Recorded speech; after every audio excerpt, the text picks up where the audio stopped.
Donc, on a le plaisir d'accueillir Agerati, qui fait partie du centre Heimann, qui est architecte. Pas une architecte comme tous les architectes. Elle est architecte depuis 2013. C'est pas ça que j'ai vu dans votre bio? Ouais, c'est possible, hein, et puis vous avez fait un travail de post-master sur le rôle de la neuroarchitecture auprès des personnes autistes. Et puis depuis 2021, vous poursuivez une recherche doctorale en neurosciences au sein d'Allemagne. Et on espère bien avoir connaissance de votre thèse en 2024. Donc on vous encourage à poursuivre. Voilà. Et donc vous allez nous présenter, vous parler de la neuroarchitecture et de l'impact de l'habitat, de l'architecture dans l'habitat et dans la cité, dans l'inclusion des personnes avec TSA. C'est pas ça? C'est ça.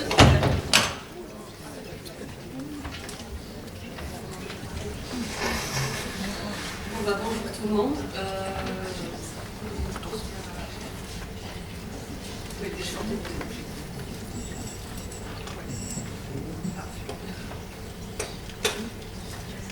L'intitulé de mon projet de recherche et ma thèse, c'est le rôle de la neuroarchitecture dans la rémitence des troubles du neurodéveloppement, le cas particulier de l'autisme. C'est une thèse qui se fait sous la co-direction du professeur Caroline Desméline et Angela Sirigu.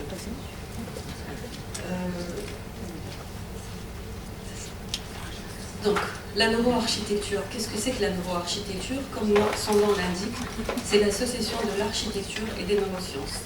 C'est un mouvement qui est assez récent, qui est né en 2003 aux États-Unis et qui associe des architectes aux neuroscientifiques, et on essaye de comprendre ce qui se passe concrètement dans le cerveau humain, qu'est-ce qui incite un certain comportement chez les personnes dans les espaces architecturaux, qu'est-ce qui fait que l'on se sente bien ou moins bien dans nos intérieurs et nos environnements quotidiens. Cette recherche a commencé à s'intéresser à la population générale et la population neurotypique, et depuis quelques années, on commence de plus en plus à s'intéresser à la population neuroatypique, comme les malades d'Alzheimer, les schizophrènes et même les malades bipolaires, mais pas vraiment aux personnes TSA. Donc ce que je vais vous présenter aujourd'hui, en premier je vais vous présenter la littérature en architecture appliquée au TSA. Forcément, comme je suis architecte, on commence d'abord à rechercher ce qui a été fait en termes d'architecture pour les personnes TSA chez les collègues. Donc cette littérature implique deux approches, une approche sensorielle et une approche neurotypique. En deuxième partie,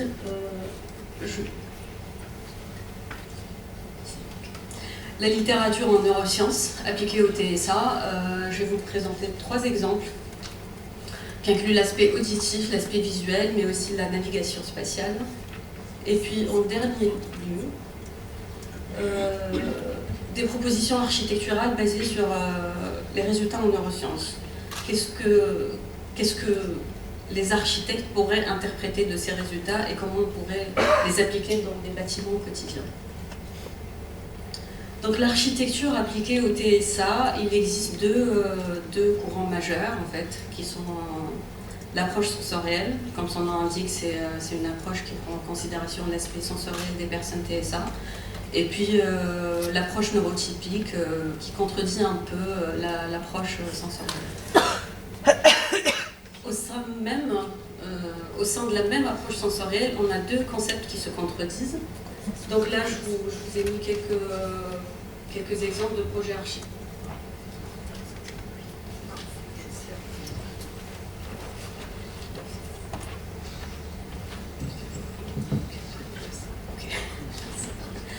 Donc dans ce premier concept, les architectes vont avoir tendance à favoriser des petits espaces, une neutralité de couleurs, de faible hauteur sous plafond, un éclairage naturel indirect, un accès visuel sur l'extérieur assez restreint, et puis de larges espaces de circulation. Et les fondements de cette approche, c'est que la personne autiste peut se sentir facilement perdue dans un grand espace, qu'il faut éviter le contact direct avec l'extérieur, puisque ça peut être une source de nuisance au quotidien. Et puis dans la même approche, mais le deuxième constat, on va plus favoriser les grands espaces parce que les adeptes de cette approche vont dire que les personnes autistes se sentent facilement oppressées dans un petit espace et que justement ils ont besoin d'un grand espace pour pouvoir circuler, étudier ou dans des espaces de thérapie. On favorise de grandes hauteurs sous plafond, un éclairage direct sur l'extérieur et puis on va tempérer cette grandeur et aménager des petits espaces adjacents qui vont être dans les salles de classe ou même dans les couloirs où les personnes pourraient se retirer en cas de malaise ou de crise. Et là, je vais vous parler de l'approche neurotypique. Il n'y a qu'un seul exemple qui a été fait dans le monde, c'est aux États-Unis. Et c'est une approche qui favorise l'intégration dans le monde réel. Donc on a essayé de construire des cadres de vie similaires à ceux qu'on peut trouver dans la vie de tous les jours. Donc là, on voit un dining, un pseudo-restaurant, on voit même le ciel, on essaie de dessiner le ciel dans les couloirs, et puis même on intègre l'idée de l'urbanisme extérieur à l'intérieur même du bâtiment, c'est dans la dernière photo. Mais concrètement, cette approche ne peut que provoquer des dégâts à long terme, parce que finalement, une personne autiste, si elle ne s'habitue pas et qu'elle se trouve facilement submergée par un espace neurotypique, elle ne pourrait pas extrapoler en fait ça dans le monde quotidien. Donc, la littérature en architecture a permis de déterminer des variables architecturales les plus importantes en termes d'impact sur le bien-être, malgré le fait que les avis divergent. Mais finalement, on sait que ce qui est le plus important, ce sont les couleurs, la géométrie, l'hauteur sous plafond, l'éclairage naturel direct ou indirect, les fenêtres, leur taille, petite ou grande, et des espaces de circulation, est-ce qu'ils doivent être rectilignes, courbes, étroits, larges. Voilà, donc on se pose la question sur ce qui doit se faire concrètement pour les personnes TSA. Donc à partir de ce moment où on ne sait pas quelle est la bonne réponse, j'ai commencé à m'intéresser aux neurosciences. Et qu'est-ce qui a été fait dans les neurosciences pour les personnes autistes en rapport avec l'architecture? Et donc la neuroarchitecture, pas grand-chose, malheureusement, mais la littérature en neurosciences est très très riche quand il s'agit de personnes TSA, et avec des variables, ce que je pourrais personnellement qualifier de variables architecturales, qui ont un rapport avec l'auditif, l'aspect visuel, l'aspect tactile, ou l'aspect personal space, extra-personal space, que je vais expliquer un peu plus loin, et le proprioception, exteroception, perception. Donc,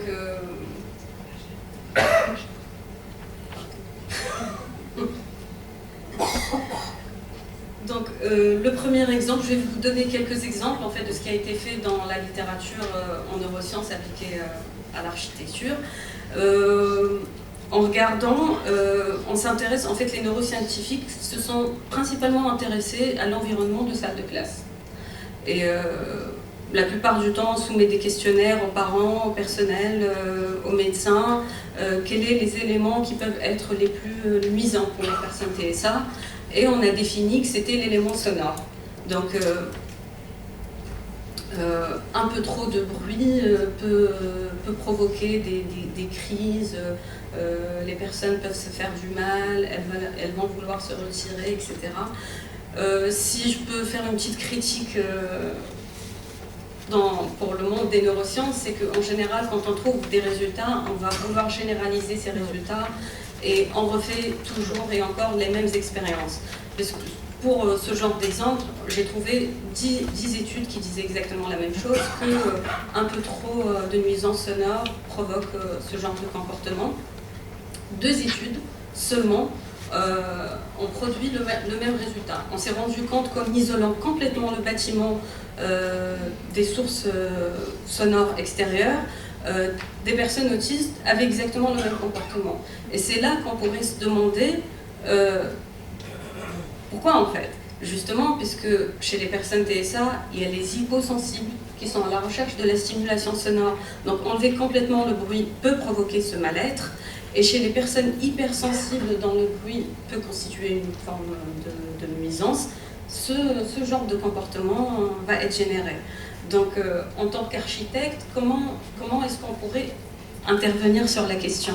Ça serait justement d'intervenir sur le facteur isolation phonique depuis le début de la construction, en fait. Donc, on ne va pas isoler complètement parce qu'il faut prendre en considération quand même ces personnes hyposensibles qui sont à la recherche de la stimulation. Et en architecture, on peut plus enlever des choses, rajouter des choses que les enlever. Donc, on permet l'introduction du bruit extérieur parce que ultérieurement, on peut l'enlever par de simples systèmes de panneaux d'isolation phonique, tout simplement. Et je passe à l'aspect visuel qui est un aspect très important en architecture. Le premier exemple, c'est la distinction de couleurs. Pourquoi l'aspect visuel? Puisque il a été démontré que le cerveau chez les primates était à 50% visuel. Donc, et l'aspect visuel reste très important pour intégrer toutes les modalités sensorielles, tactiles, sonores et autres. Dans le premier exemple, qui est la distinction de couleurs, la couleur c'est un élément très très important dans nos environnements quotidiens et c'est un élément dont les architectes usent et rusent. Et on s'est rendu compte, dans le cas de 2 études, que les personnes autistes avaient du mal à distinguer entre les différentes couleurs. Quand on leur soumettait différentes formes avec différentes couleurs, elles étaient incapables de se mémorer de la couleur qui appartenait à chaque forme. Par contre, quand on présentait ces formes-là avec des nuances de la même couleur, d'exactement la même couleur, les personnes retenaient les nuances de la même couleur. Donc, ce qui veut dire que les personnes autistes retiennent plus les caractéristiques physiques d'une couleur que l'association avec le nom ou la forme de la couleur. Et ça, c'est intéressant aussi pour les architectes à explorer, mais je vous donnerai des exemples ultérieurement dans les propositions. Dans le deuxième exemple de l'aspect visuel, ce sont les ombres portées. Une ombre portée dans un espace peut être de nature informative sur le type de l'objet, le temps qu'il fait à l'extérieur, la saison, ou être de nature complètement déconcertante. Et on s'est rendu compte que pour les personnes autistes, les ombres portées dans les intérieurs et puis qui sont projetées des objets sont plus de nature déconcertante. On n'arrive pas à reconnaître les objets en fait. Donc c'est plus un élément qui est dérangeant qu'informatif. Donc ce qu'on peut proposer, ce sont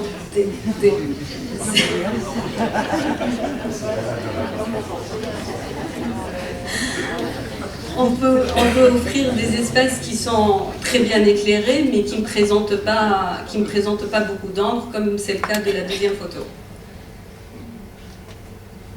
Et le dernier exemple, il s'agit de la navigation spatiale ou le sens de l'orientation, parce que quand on pense architecture, on pense aux variables architecturales, comme je l'ai dit tout à l'heure, les fenêtres, la forme du bâtiment, les couleurs, etc. Mais la navigation spatiale est un élément très très important dans les grands bâtiments comme dans les petits, dans les bâtiments qui sont destinés à recevoir du public ou pas en fait. Donc c'est un élément à prendre en considération lors de la conception d'un nouveau bâtiment ou même dans la réhabilitation d'un ancien bâtiment. Et la navigation spatiale contient 3 axes majeurs.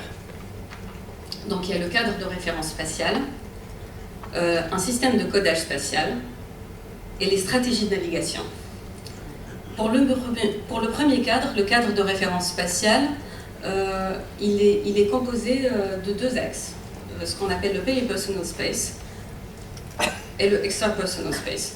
Donc le peripersonal space, c'est l'espace immédiat qui entoure notre corps. Donc c'est l'espace qu'on peut atteindre juste en tendant le bras. Et c'est aussi la conscience du corps. C'est ce qu'on appelle en neurosciences le soi spatial. Et le extrapersonal space, c'est l'espace qui est un peu plus lointain. C'est un espace qu'on reconnaît grâce à des odeurs, à des sons, et puis même visuellement. Mais ce n'est pas l'environnement immédiat qui entoure le corps. Dans les études de neurosciences, on a défini que le peripersonal space était très très important dans la navigation spatiale, et il se trouve qu'il est défectueux chez les personnes autistes. Le deuxième axe, c'est le système de codage spatial. Il existe deux processus dans le codage spatial. Il y a le processus égocentrique et le processus allocentrique. Dans le processus égocentrique, c'est comment on se repère dans l'espace par rapport aux objets. Donc, notre corps, c'est le point de référence. Je suis situé par rapport à cette chaise ou par rapport à cette table-là. Dans le processus allocentrique, le repérage se fait à travers la situation des objets les uns par rapport aux autres. Donc cette chaise est située à telle distance par rapport à cette table.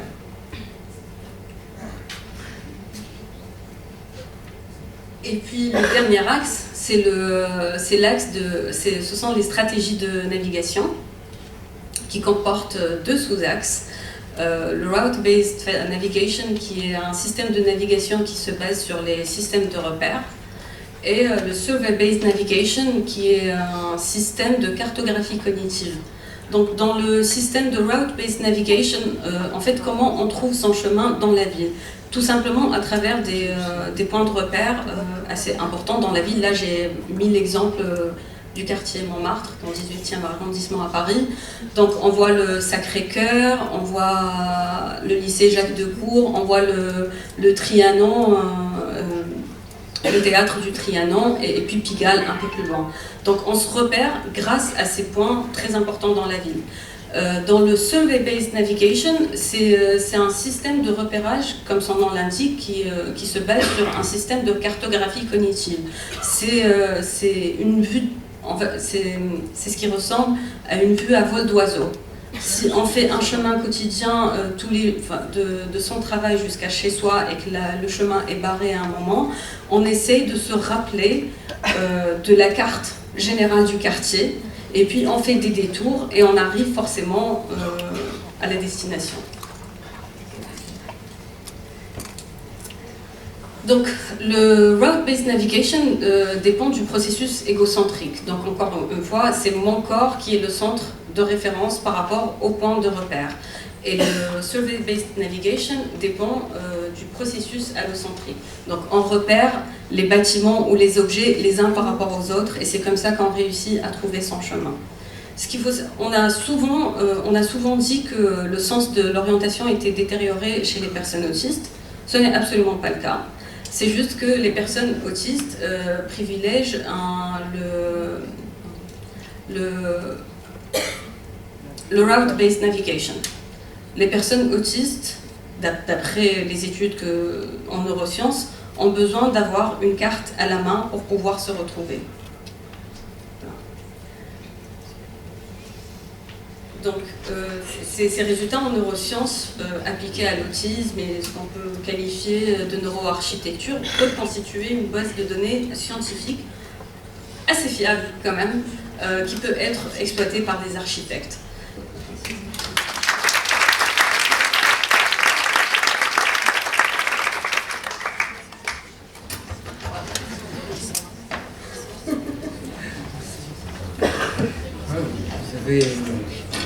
Je vous invite à peut-être si vous voulez rejoindre Agerati, Paul aussi, parce que je sais que dans la salle il y a des questions peut-être qui concerneraient aussi un retour sur vos interventions juste avant la pause.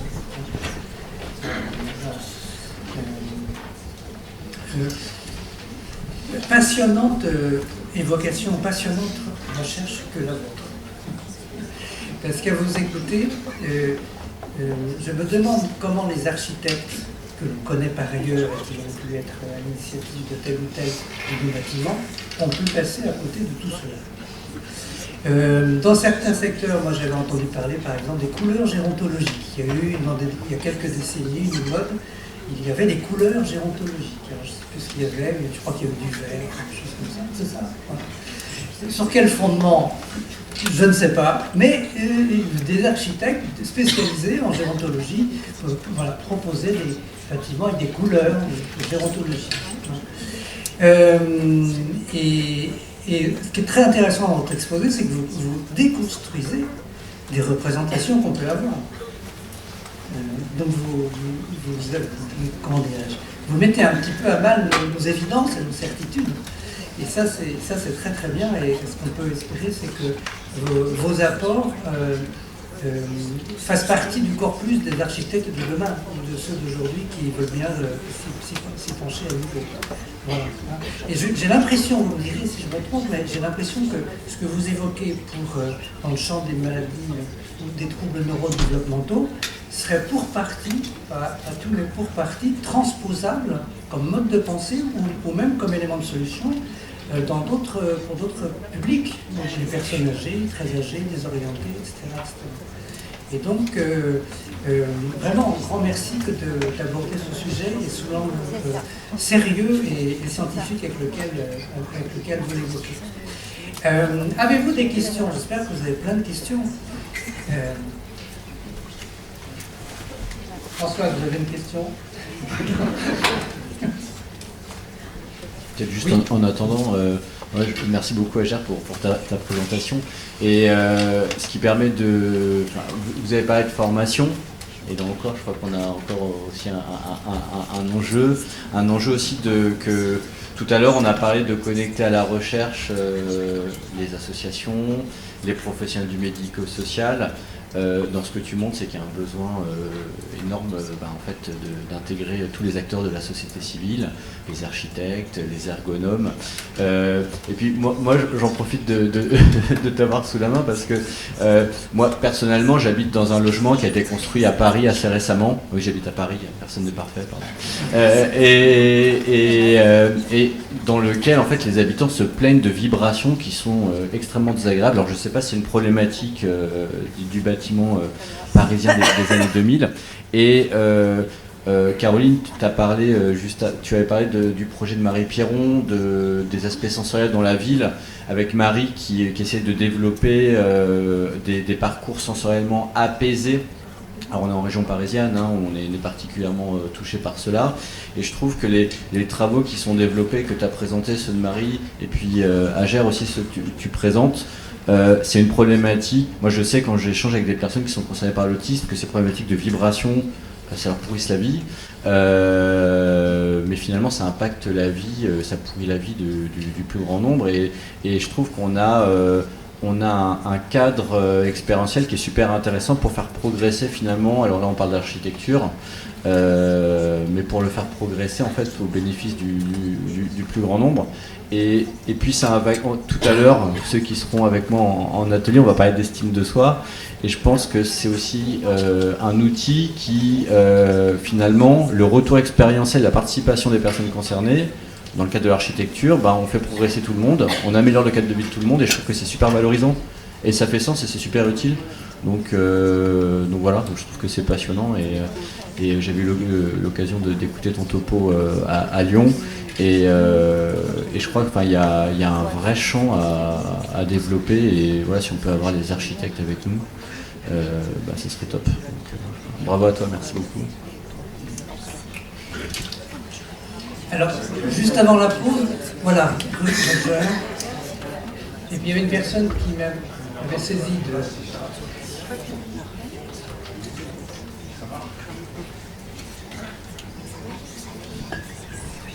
Merci beaucoup pour vos interventions très intéressantes.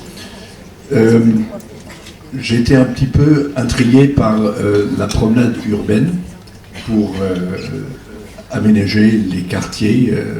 Vous avez dit, c'est Caroline qui a dit ça, que si ça convient aux personnes TSA, ça convient à tout le monde parce que ça va augmenter le bien-être. Et puis dans votre présentation, vous avez présenté un dilemme que je connais très bien.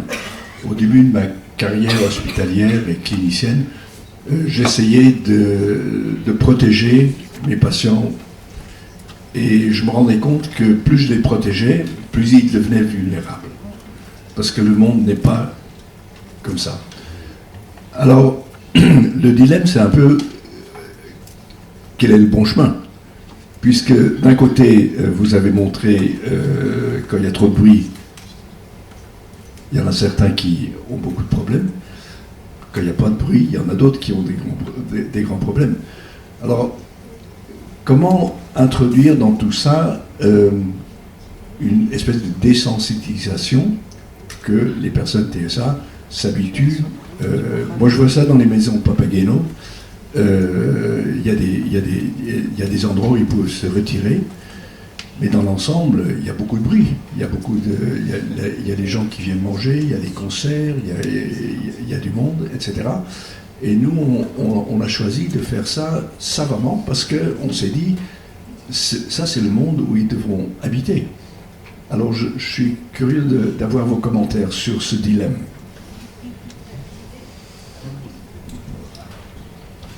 L'idée, ce n'est pas d'enlever complètement les charges sensorielles d'un environnement bâti, puisque justement la personne aura du mal de nouveau à intégrer le monde réel, si on veut, mais de minimiser les charges sensorielles et de proposer des solutions qui n'ont pas un impact négatif. Donc moi, ce que je propose dans ma recherche, c'est d'étudier concrètement les variables architecturales. Comment l'auteur sous plafond influence la personne? Est-ce qu'elle préfère une forte hauteur ou faible hauteur? Et puis par la suite, c'est de définir une sorte d'architecture modulaire en fait, qui s'adapte aux uns et aux autres. Ça coûte un peu plus d'argent. Je sais. Il y avait aussi, vous avez montré un exemple américain.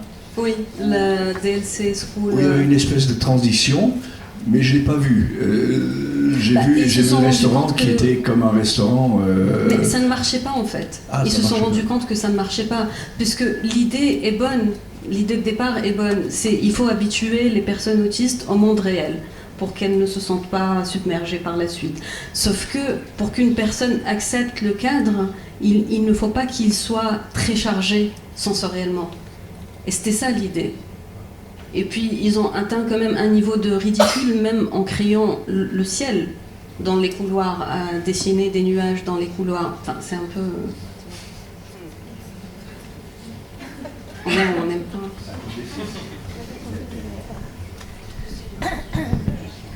Je vous rejoins sur l'idée que la ligne de crête est étroite entre désafférenté quelque part et exposé inutilement. L'idée de la neuroarchitecture ou de l'adaptation de l'environnement aux personnes autistes n'est pas de désafférenté, parce que c'est vrai que les personnes autistes doivent être exposées au son, à la lumière, au bruit, aux odeurs, et c'est normal, comme chacun d'entre nous.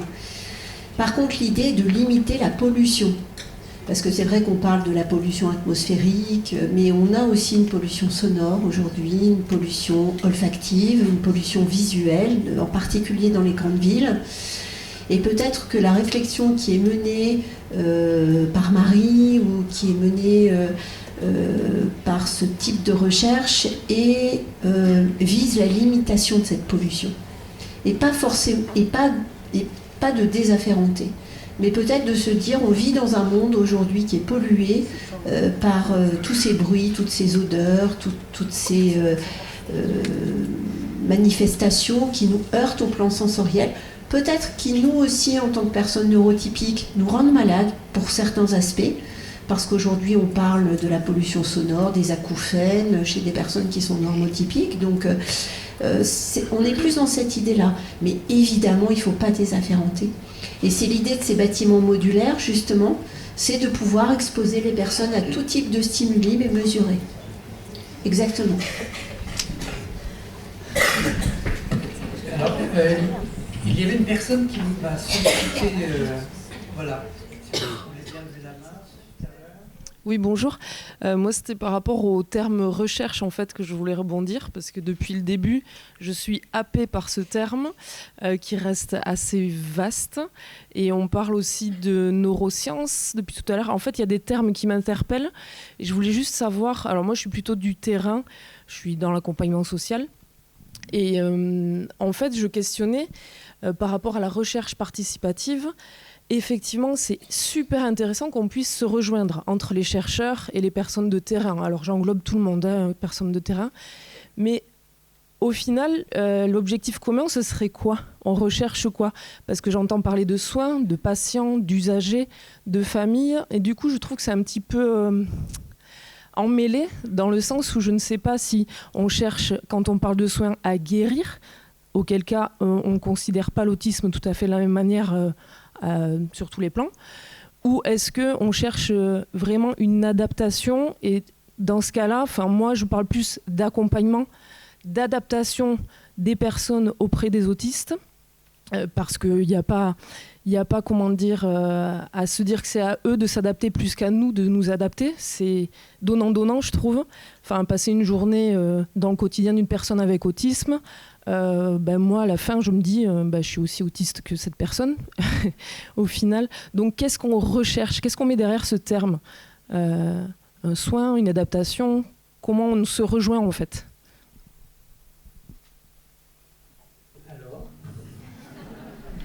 Moi, je trouve que la question est super pertinente. C'est toujours super pertinent de se dire, mais c'est quoi le but? Mais il faut se poser la question. En fait, moi, je souscris complètement à tout ce que vous dites. La recherche, alors il faut que cette recherche, alors est-ce qu'on va soigner l'autisme? Je vous réponds personnellement, non. C'est pas l'objectif. C'est pas l'objectif. L'objectif de la recherche, c'est quoi? La recherche, elle doit répondre à un besoin. Elle doit répondre, donc la recherche, on entend par recherche, mettre en place, je veux pas être trop techno, les mots valises, la novlangue, on va essayer d'éviter, mettre en place un cadre, qui soit un cadre qu'on dit expérimental, donc on se pose une hypothèse et puis on met en place des étapes qui vont permettre de vérifier avec des preuves si l'hypothèse est juste ou si elle est fausse. Peut-être qu'elle sera considérée comme juste à un instant T, et puis des éléments dans le futur vont contredire l'hypothèse et puis on passera sur un autre cadre théorique. L'objectif, c'est quoi? C'est déjà, il y a plusieurs objectifs. Je pense que c'est la recherche, elle doit répondre à un besoin. Répondre à un besoin, ça nécessite une recherche, tout type de recherche. Hier, j'en parlais avec une personne du département des Landes qui me disait, mais est-ce que toutes les recherches sont utiles? Est-ce qu'il n'y a pas des recherches qui sont trop déconnectées? Moi, je pense que toutes les recherches sont utiles. Toutes les recherches sont utiles. La recherche fondamentale, elle est indispensable pour permettre ensuite de réaliser des recherches qui vont être appliquées, implémentées sur le terrain. La recherche, elle doit aussi, en plus de répondre à des solutions, elle doit aussi permettre d'évaluer l'existant, parce qu'il y a un existant qui est énorme et qui est parfois trop peu évalué. La recherche, elle doit aussi nous questionner, et vous parlez de est-ce que c'est aux personnes autistes de s'adapter dans le cadre? Est-ce que c'est pas aussi au cadre de s'adapter? Est-ce que adapter le cadre peut permettre d'apporter des solutions? Est-ce qu'adapter le cadre peut améliorer l'environnement de tout à chacun? Ça, il faut se poser les questions. Donc voilà. Donc je pense qu'il faut... la recherche, elle doit servir à ça. Et on parle de recherche sur le cerveau. Le cerveau, c'est la structure la plus complexe qu'on connaisse jusqu'à présent.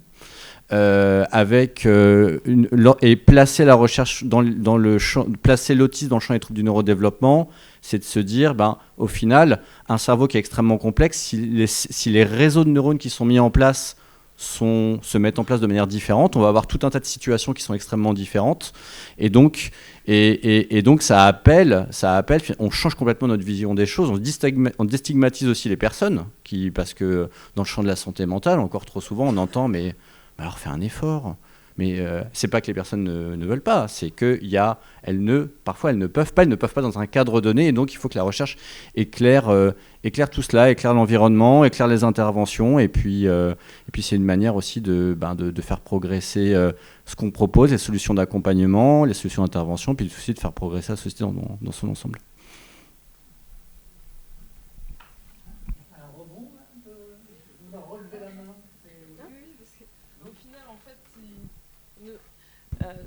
En En fait, moi, j'ai juste envie de dire que c'est l'accompagnement des personnes avec autisme ou enfin la recherche auprès de ces personnes-là, etc.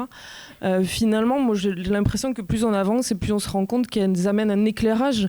Elle fait juste ouvrir les yeux à tout le monde sur qui est qui on est soi, mais qui est l'autre. Et autisme, pas autisme. Enfin, moi, je trouve qu'au final, on est fait pour se rejoindre, tout simplement. Donc, la recherche participative, moi, je vais beaucoup écouter cette partie-là parce que bon, j'étais un peu plus perdue sur le reste. Mais oui, moi j'avais juste envie de vous dire merci et vous encourager. Voilà.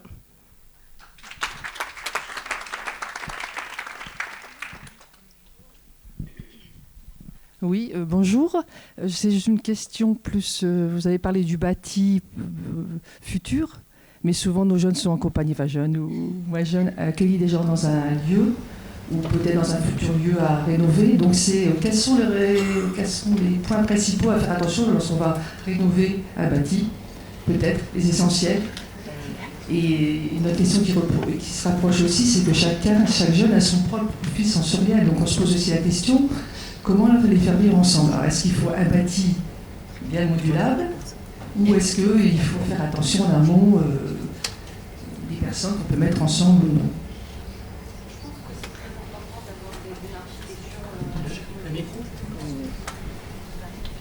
C'est très important d'avoir une architecture modulable et modulaire, et même si on a souvent tendance à croire que ça coûte un peu plus cher au niveau de la construction, de la réhabilitation, c'est pas forcément le cas. Ça peut se faire avec des petits moyens en fait. Donc on n'est pas obligé forcément de construire une toute petite pièce à côté d'une grande pièce. Ça peut se faire avec le simple moyen d'un rideau. Il existe aujourd'hui des rideaux qui isolent complètement du son ou de la lumière, par exemple. Et puis quels sont les traits qu'il faut absolument éviter.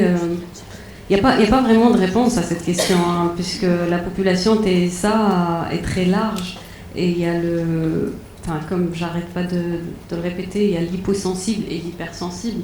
Donc on ne peut pas prescrire une forte hauteur sous plafond alors qu'on sait que certaines personnes préfèrent une faible hauteur sous plafond. On peut aussi jouer sur ça dans l'architecture modulaire. On peut faire baisser la toiture et la remonter.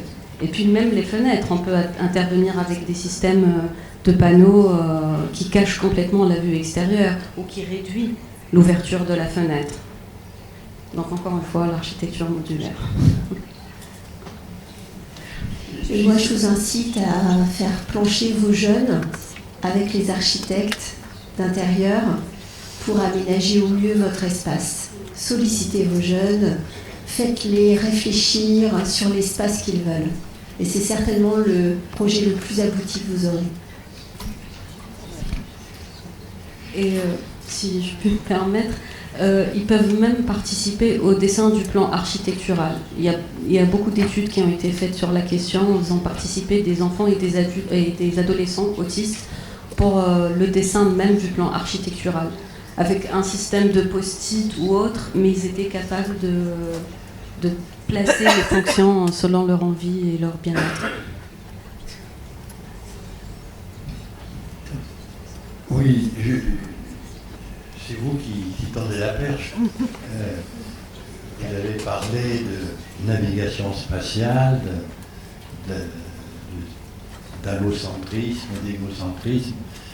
Est-ce que vous avez une idée du schéma corporel de l'autiste? Non, parce que, si vous voulez, il ne faut pas faire une architecture qui soit en contradiction avec le schéma corporel de l'autiste. Il ne faut pas lui imposer quelque chose qui ne serait pas en cohérence avec lui-même. Je vous pose la question. Ok. Le schéma corporel de l'autiste.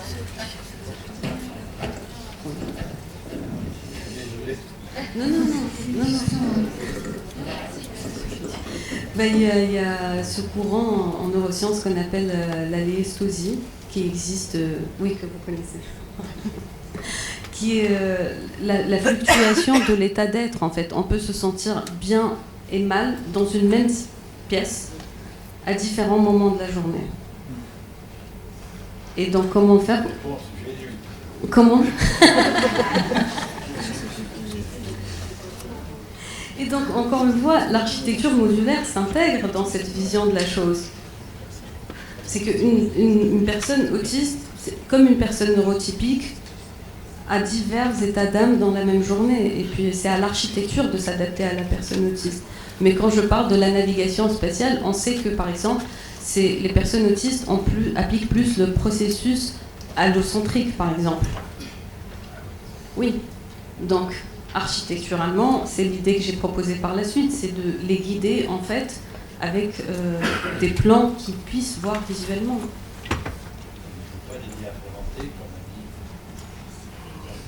Non, il ne faut pas complètement isoler, hein, c'est ce que j'ai dit au monsieur, il ne faut pas qu'on enlève toute charge sensorielle.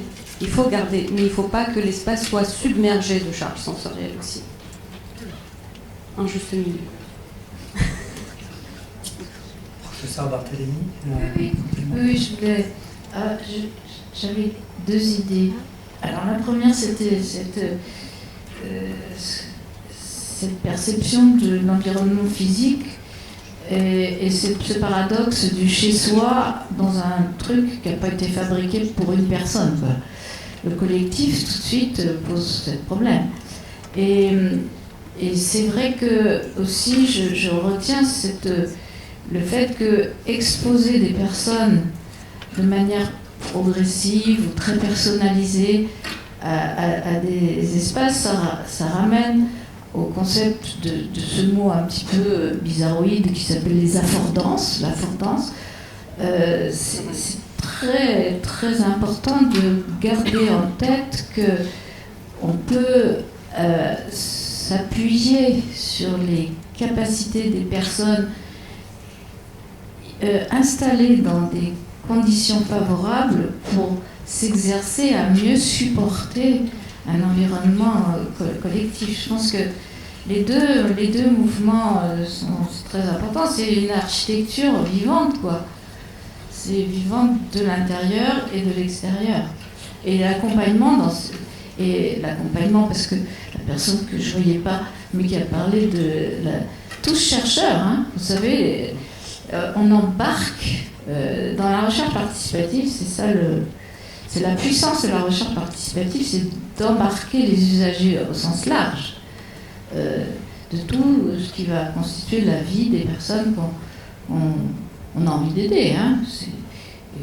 Voilà, ou qui nous demandent de l'aide. Et puis je voulais revenir un petit peu sur la question aussi je dirais, pourquoi on fait de la recherche? C'est une bonne question.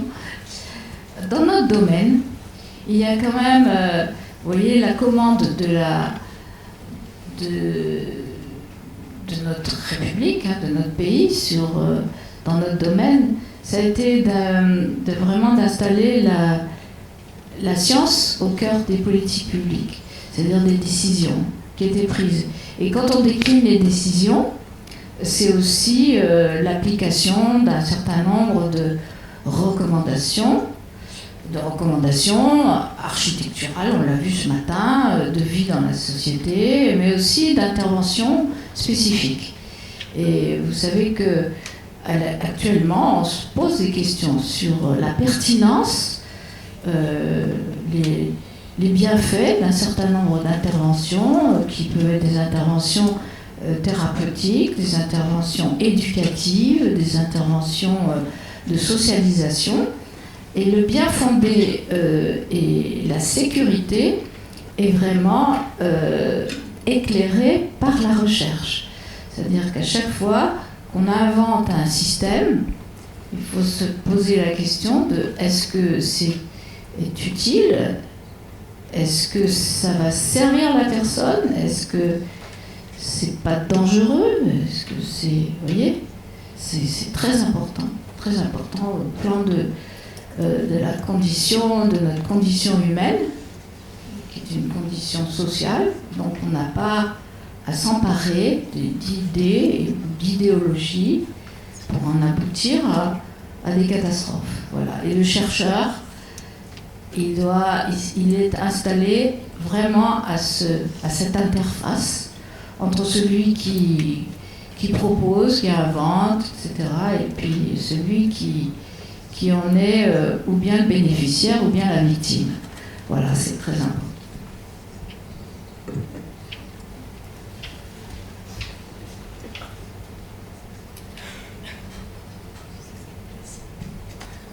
Bonjour, moi je voulais rebondir sur cette notion de réel dont vous parliez tout à l'heure, sur la question de l'adaptation ou non de la population qui a un trouble du spectre autistique.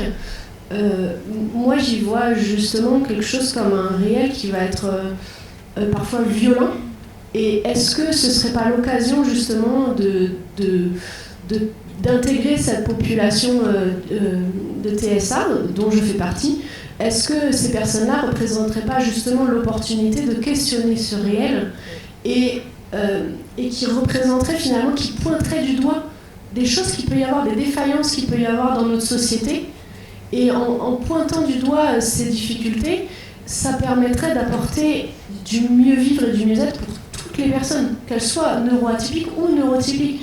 On parle du bruit, on parle des lumières, on parle des agressions au quotidien, et finalement les neurotypiques vont en arriver à accepter tout ça en disant que la société elle est comme ça, qu'on doit accepter les open space avec des lumières agressives et que c'est comme ça. Et on va s'adapter aux autistes qui, eux, ne vont pas s'adapter à ça. Mais est-ce que finalement la question c'est pas le réel, il est peut-être trop agressif pour tout humain qui existe, et donc on doit utiliser cette population autiste justement, non pas pour dire cette population elle a des problèmes, non, cette population elle pointe du doigt des difficultés collectives. Et en prenant cette population comme un référentiel finalement qui va enrichir la société, ça devient une force. Et donc on est des cobayes quelque part qui apportons du mieux-être à l'ensemble.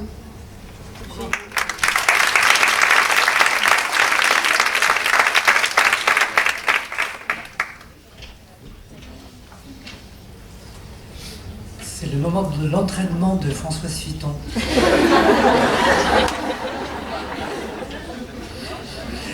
Merci pour votre intervention, ce que vous dites là sur le fait que ça concerne tout le monde. La première des nuisances, la nuisance sonore, c'est celle que les personnes, tout un chacun, exposent comme étant le premier trouble. Donc ça vous donne tout à fait raison.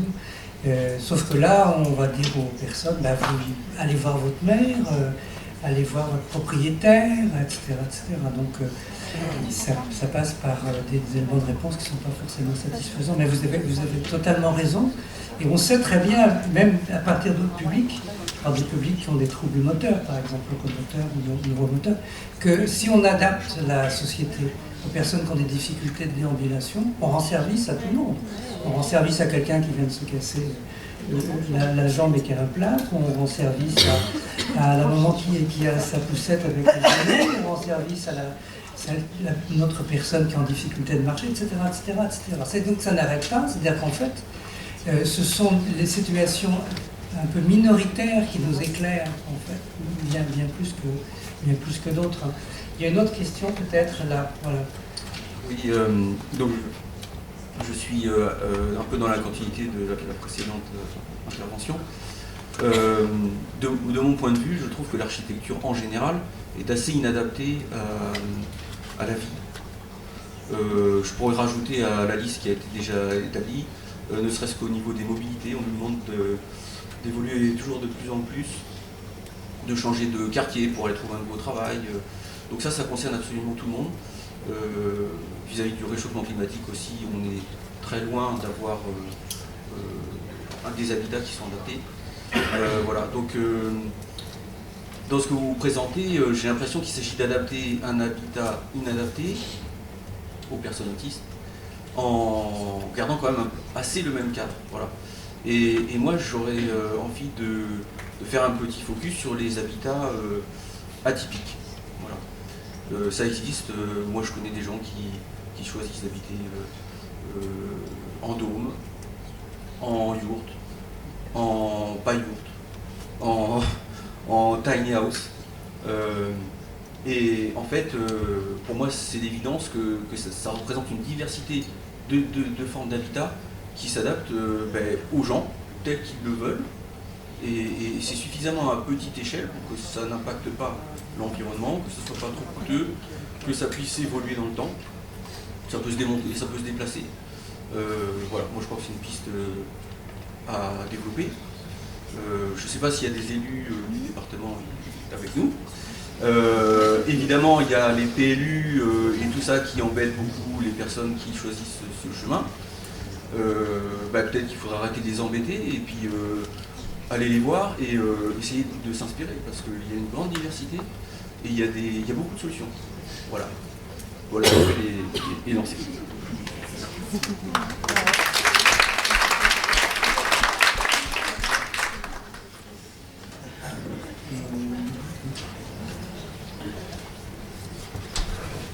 Alors, c'est une petite question par rapport à ce que vous avez exposé. Vous avez parlé à un moment de différentes enveloppes du corps. Je les appelle comme ça, ma vision. Moi, je suis danseuse, intervenante artistique. Et du coup, vous avez nommé qu'elle était défectueuse. Je ne sais pas si c'est ce mot que vous avez dit, c'est ce que j'ai compris, chez les personnes TSA. Et je voulais juste savoir si vous pouviez juste creuser un tout petit peu cette vision, parce que... Aujourd'hui, en fait, en neurosciences, on peut mesurer le PPS, le Peripersonal Space, qui est l'espace immédiat qui entoure le corps. L'espace périphérique en français. Enfin, en danse, on dit l'espace périphérique. Oui, ouais, voilà, le PPS. Et on peut le quantifier, on peut le mesurer en neurosciences avec des techniques d'intégration multisensorielle. Et il y a des expérimentations comme ça sera en anglais, mais le Rubber Hand Illusion par exemple, ou le Full Body Illusion. Et on a fait ça, on a conduit et ça c'est pour mesurer le PPS et voir en fait comment ça se passe chez la population neurotypique. Et quand on a étudié ça chez les personnes autistes, on s'est rendu compte que le PPS était défectueux grâce à ces manipulations-là. Je peux vous donner des articles, mais un peu plus en détail sur la question.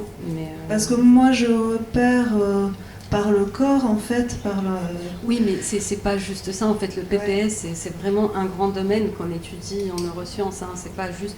Pour l'expliquer globalement, c'est l'espace immédiat qui entoure le corps, mais c'est un processus d'intégration multisensorielle aussi, le PPS.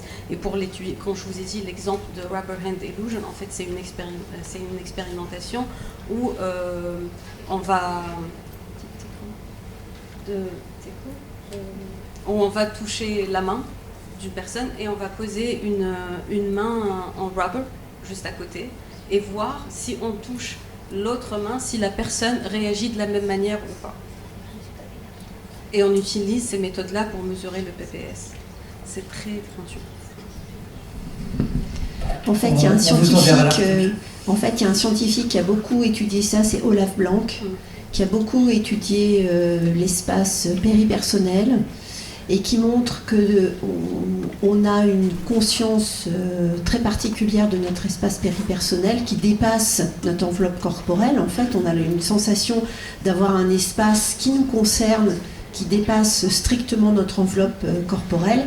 Et cette conscience-là, elle est acutisée dans les troubles du spectre de l'autisme. Et c'est ce qui peut expliquer aussi l'hypersensorialité de ces personnes, c'est que cet espace péripersonnel, les personnes autistes en ont une conscience accrue finalement par rapport à nous, avec une hypersensibilité dans cet espace. Oui, c'est pour ça peut-être que le terme défectueux me questionnait. Alors, parce que j'entends ça oui. Voilà. Plus précisément, ces expériences montrent ça en fait. Alors, le terme défectueux n'est peut-être pas adapté, c'est la traduction littérale de l'article, mais par contre, ça montre que, en fait, la perception de notre schéma corporel dépasse notre enveloppe corporelle, hein, et être rentré en relation avec l'autre, c'est c'est rentrer dans cet espace péripersonnel avec une particularité dans l'autisme. Merci.